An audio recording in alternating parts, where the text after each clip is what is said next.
Hello, hi.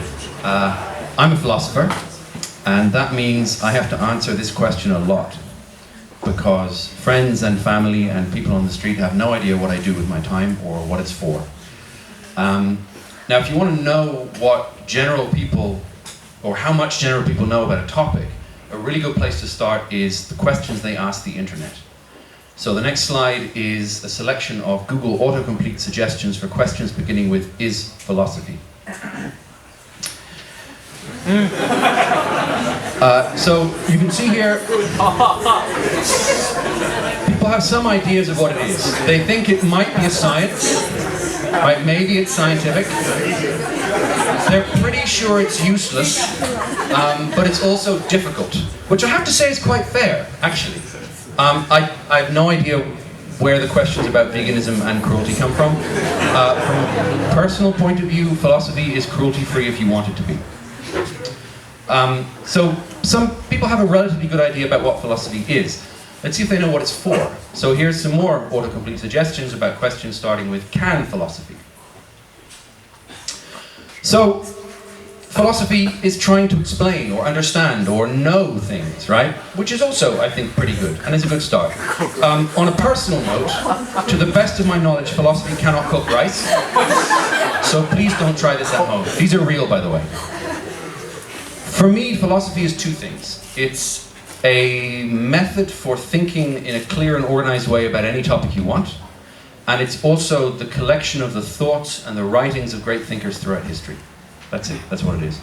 Now the reason why we read the great thinkers, why we read Descartes and Kant and Aristotle, is not just to see the answers they come up with, but it's to see the questions they ask. It's to see the way they use this method. And when we think about philosophers in the Western world, we normally think about old dudes thinking about, big questions and truth and beauty and justice. But the tools of philosophy can be used for anything. So tonight I want to talk about something a bit more modern, the flat earth conspiracy. Now, it's quite a modern idea to think that the standard model of the earth as a globe or a ball is a lie, and that we're all being kept in the dark about the truth. And the truth is it's flat, and we should all wake up. It's quite modern, but it's not as modern as you might think. It's older than YouTube, for example, which is where it lives now. This is about 130 years ago. This is an illustration from a New York magazine about what the flat earth might look like. Here's a more modern model or map of the flat earth. What's interesting is people have known the earth isn't flat for a very long time, which makes this whole movement really confusing, right? Aristotle knew the earth wasn't flat 2,400 years ago, and he wrote about it. And I want to show you one of his arguments tonight, and it's based on looking up at the night sky. So here's the moon. This animation, thank you NASA, shows over 28 days how the shape of the moon changes. Now if you watch the line between the dark side and the light side, called the terminator, you'll see that it actually changes shape over the phases of the moon. It starts off curved, it gets less curved. Let's watch it. It gets less curved. Now it's straight. Now it's curved the other way. Now, what ancient astronomers noticed is that this is not what happens during an eclipse of the moon. This is an animation of the eclipse of the moon. You'll see that the shadow, the line of shadow as it crosses the surface of the moon, is always curved, and it always stays the same shape. Now Aristotle, unfortunately, didn't have funky animations. What he had was a couple of hundred years of the written observations of astronomers. And what he noticed was that everybody who described an eclipse of the moon described the same thing. The shape of the shadow is always curved, and it doesn't change shape as it moves across the surface of the moon. And he argued as follows. There's two options. Either the moon is a globe, the earth is a globe, or it's a flat disk. Now if it's a globe, then the shadow that it casts is always circular. That's one of the features of a sphere. If it's a flat disk, then sometimes the shadow is circular, but sometimes it's oval.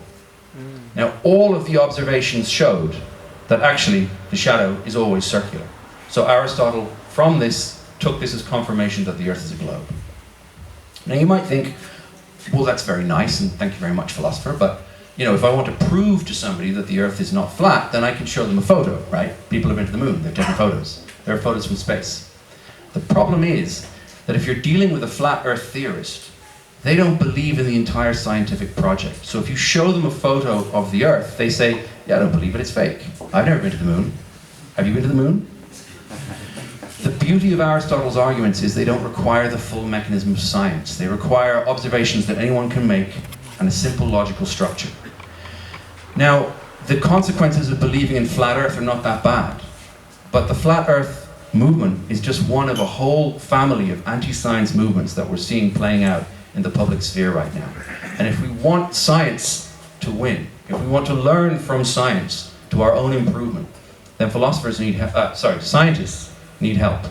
They need some new kind of argument that can deal with people who don't believe in philosophy, in science. And that's where philosophers can help, particularly if they learn their speech. So if there's anyone here who hasn't thought about what you want to do with your life, consider studying philosophy. It's fun, it's cool, and it might change the world. Thank you very much.